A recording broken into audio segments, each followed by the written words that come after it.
Right. Feeling accomplished is certainly a win, and it is certainly, uh, your results after being intentional about your self care. So that's wonderful because I know that really concentrating on yourself as a caretaker is very challenging for you. So, congratulations for this week being able to participate in self care activities. Oh, wonderful. So, how can I support you today further? I know you say you had been thinking about it, but maybe what are some things on your mind? What are some questions you may have, or what are some just things that you want to elaborate on regarding your life?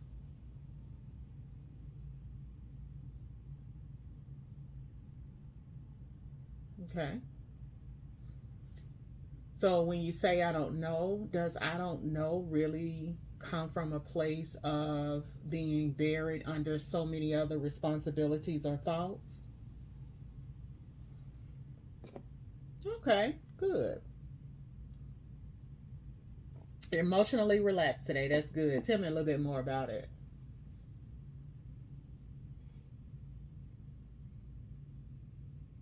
Okay, good night's sleep. Mm-hmm. Mm-hmm. Okay.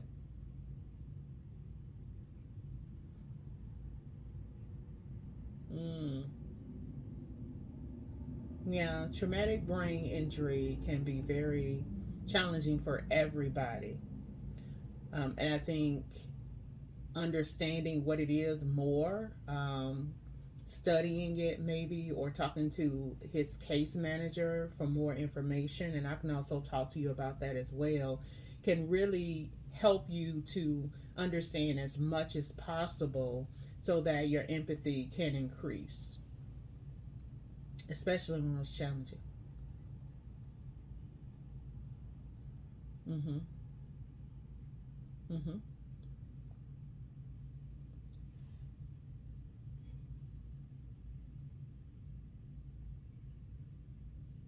Mm-hmm. Well, good. That's good that you ensure or affirm him to let him know that you love him. But keep in mind, being a caretaker also has to weigh into a balance in regards to you caring for yourself as well, plus every other responsibility that you have. Understand that you can only operate as well as you want to by how much energy you provide to yourself. And energy can come from all of these self care activities, appropriate rest, a good diet, looking. Mm hmm. Mm hmm. Okay. All right. Okay. So you've been eating a lot, eating crap. So that lets me know that you may be an emotional eater. Were you okay? You really love food. Prior to your husband's accident, were you that same type of eater? Okay. Mm-hmm. Okay. All right. But were you able to kind of manage yourself, your weight a little bit more early in those days? Okay.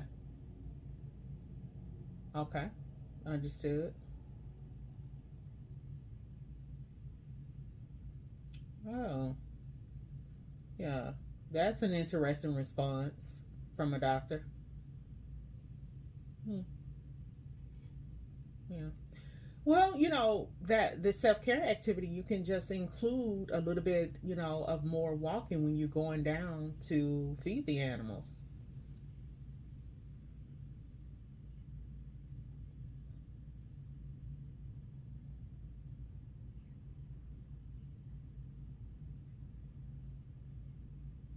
Mm-hmm.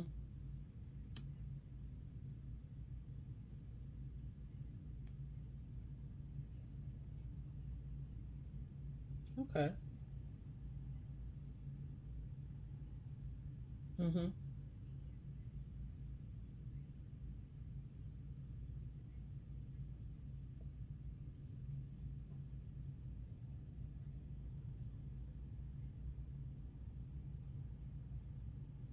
Mm-hmm.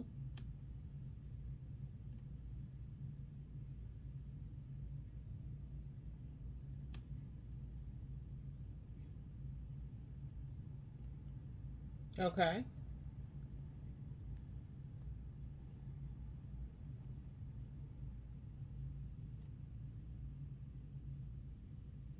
Mm-hmm. Mm-hmm. Yeah, I think that that same capacity, if he's, some of the memory that he has remaining, I think, boys are reared to be men who provide. So if that may be a pressure point for him, how do you think that you can reassure him that he is in somewhat providing? His check is providing, right? His Well, that's a little bit different from saying, we appreciate, the work that you've done prior to this because it helps us to pay our bills. It helps us to live the check that comes in now as a result of all of your years of service. So you can use that to reassure him if you are thinking that sometime is on his mind. Mm.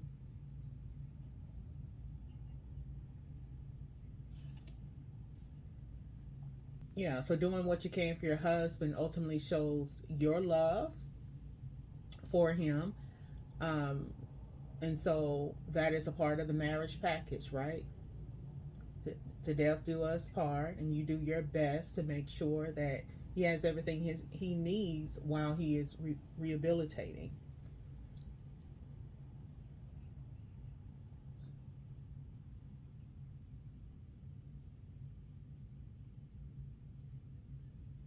Hmm. For his last screening, what was his um, brain processing capacity? Did the doctor talk to you about that?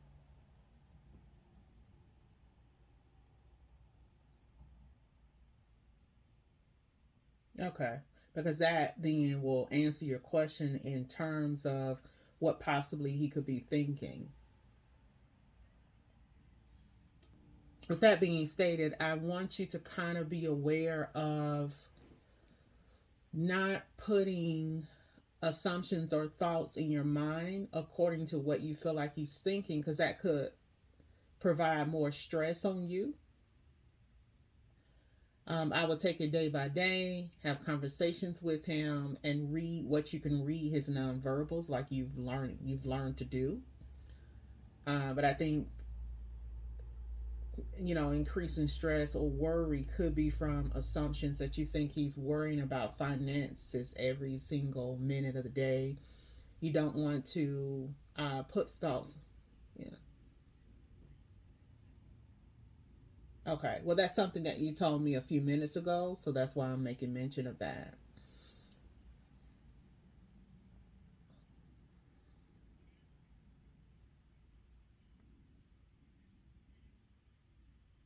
Mm-hmm.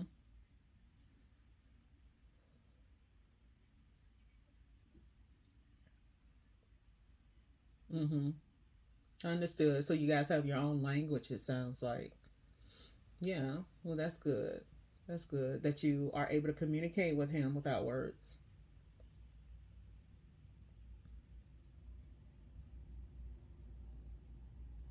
Mm-hmm. And when he huffs and puffs as a response to you, are you able to read what that means?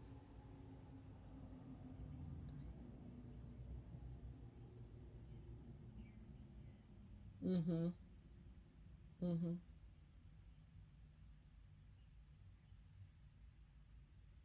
Okay. All right. So you're using the connection that you had prior to the accident as a reading point for his mood. So huffing and puffing, he used to do prior to the accident, which means kind of leave me alone. And so now he's starting to do that, and you think it also means that presently.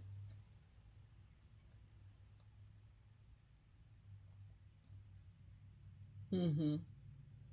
Okay. Well, how do you make sure that his huff and puff does not distress you in context to you stepping up to do everything? How do you make sure that it doesn't demotivate you or aggravate you? How do you balance yourself? Okay. Okay. All right. So you find it amusing rather than distressing. Okay. All right. So, and these are the conversations that we can have, the in depth about understanding, reading and maybe understanding more about TBI. All of these things are on the table. Also, how to deal with things and your stress and how to parent through stress. All of these things are on the table. So, where do we go from here in the conversation? When people make their comments about things they don't understand, it can ruffle your feathers. I think being able to manage your mood by finding ways to adjust when those things are happening can help you tremendously in managing your mood. So if someone gives you an opinion and you don't want the opinion, or you feel like the opinion is obsolete because they don't understand the situation, you can take a deep breath to regulate your mood, to get at least the impulsivity out of your brain. Because what I mean by that is sometimes when somebody says something and it triggers you, there's an immediate response if you don't watch out. It could be rolling your eyes, it could be, you don't know what you're talking about, it could be an outburst. So in other words, it's a reaction. But if you can be more proactive in your conversations when somebody is saying something, you're already managing your mindset as you're talking to them, especially if it's someone over and over and over again that always have the comment.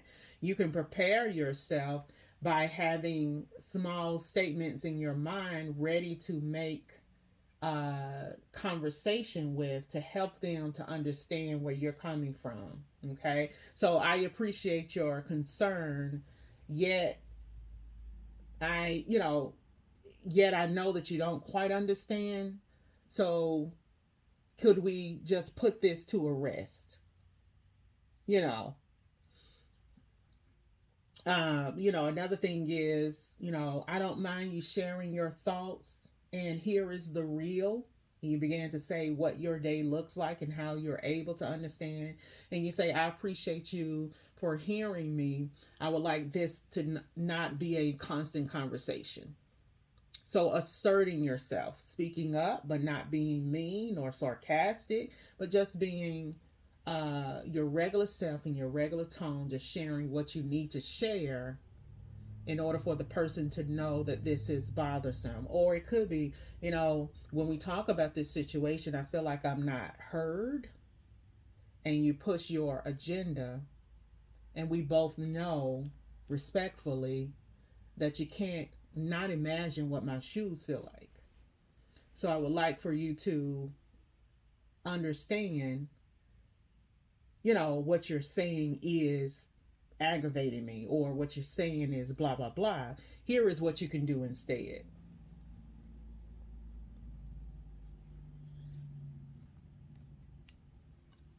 Mm-hmm.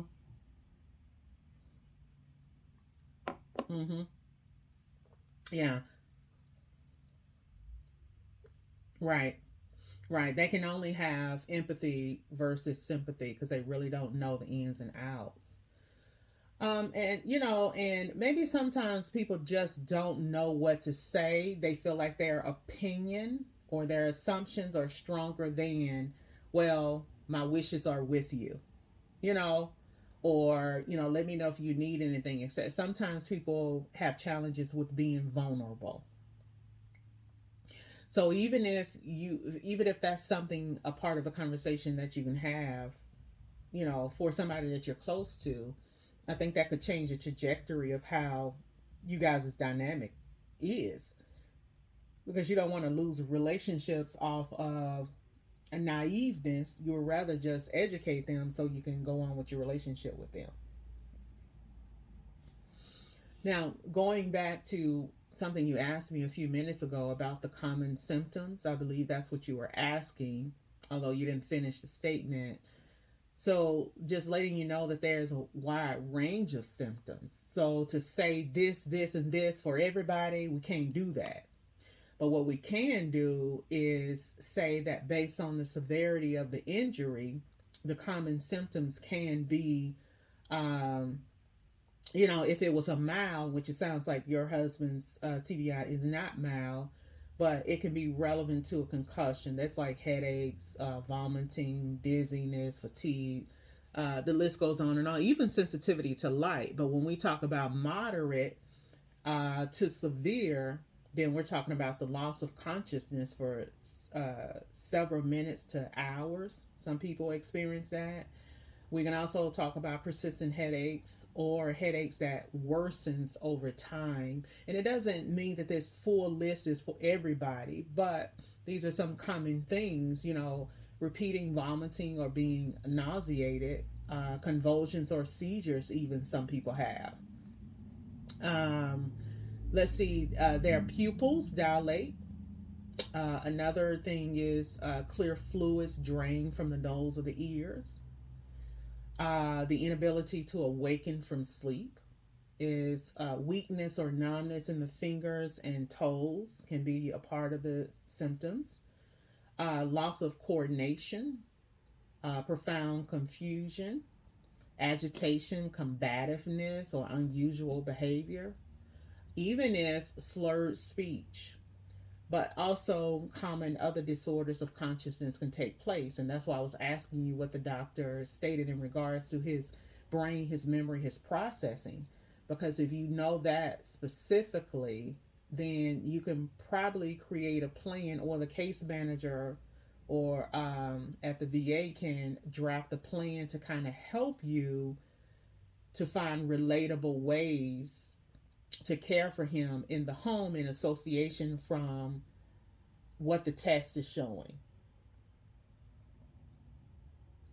And so that's why it's always important to keep up and know those things. And also constantly learning what these things are for you, because it's just not common knowledge, right?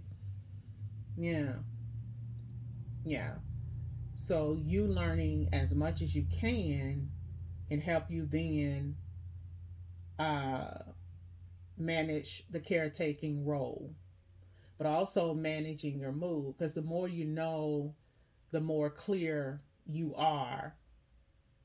And it doesn't necessarily mean getting to being comfortable with him being in his current state, but we're talking about from an emotional intelligence point of view.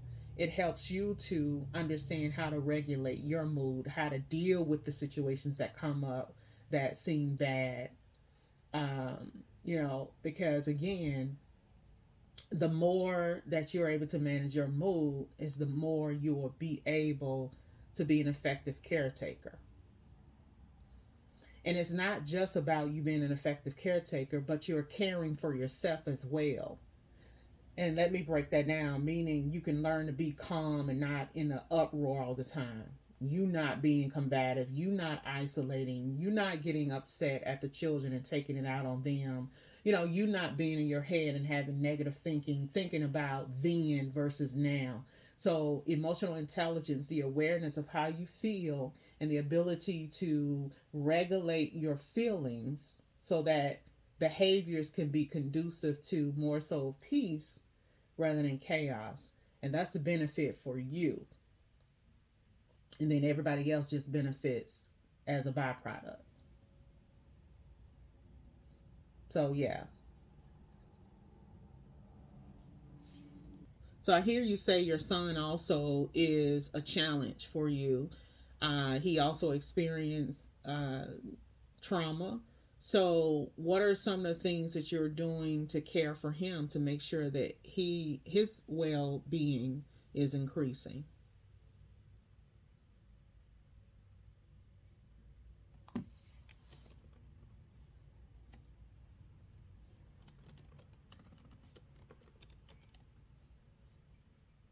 Okay.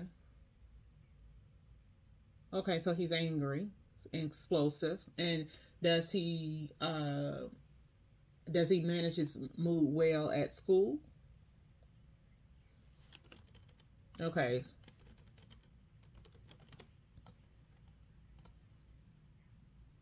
Mm-hmm.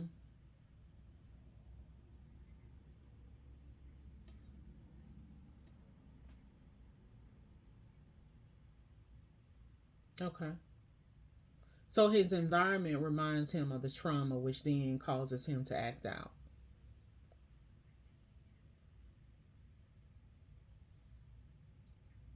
So your son was in the same accident. So, but what did the doctor say to him? Did he have any concussions or any brain? Uh, okay, minor TBI. Okay. So, and how old is your son? All right. So, did he have any changes in his eating?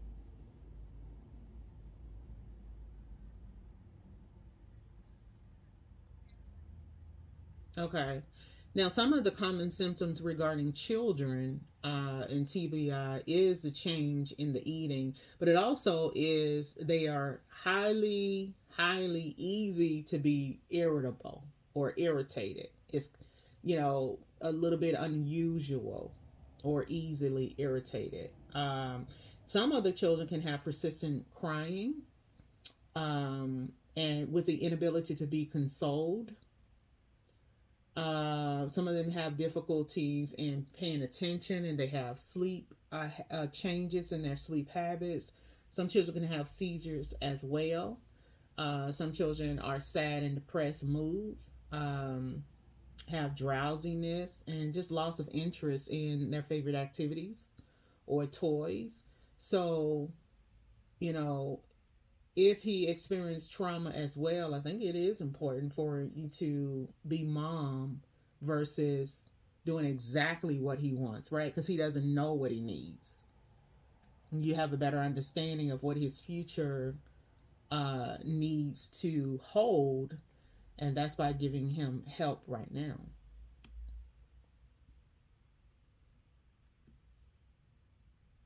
So it's based on his maturity level. You can go with a play therapist or because he's 8, but then 8 is that turning point to where I don't want to play with toys, or he could still be in that stage. I don't know. That's why I said based on his maturity level, which is which determines what type of counselor. So if he's into still kind of being a kid, then you can go to play therapist.